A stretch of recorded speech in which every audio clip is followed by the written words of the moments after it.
আল্লাহর কসম, এমন একটা স্ত্রী যদি পাইয়া থাকুরে মুমিন, তুমি বাইরে বাইরে কষ্ট করবা, তোমার স্ত্রী ঘরে বসে নামাজ পড়বে, যায় নামাজ বিছাইয়া দোয়া করবে, জান্নাতের বাগান তুমি পেয়েছো। মদিনার নবী বলেন, আমি মুহাম্মদের জীবনটাও শুরু জীবনটাই এমন ছিল।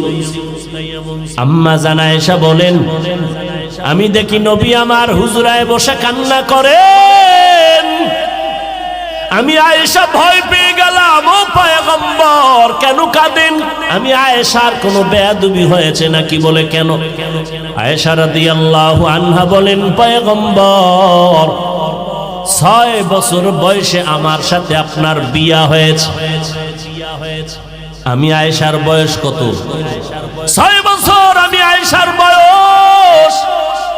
আপনার সাথে তখন আমার বিবাহের বন্ধন হলো। আমি আয়েশার যখন 9 বছর বয়স হলো, তখন আমি আপনার ঘরে আসলাম।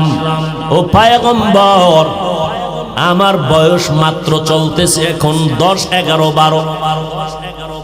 আম্মা জান আয়েশার 6 বছরে বিয়া, 9 বছরে নবীর ঘরে আসলেন। আম্মা জান আয়েশা রাদিয়াল্লাহু আনহার 18 বছর যখন হলো, তখন আমার নবী দুনিয়া থেকে বিদায় হয়ে চলে গেলেন।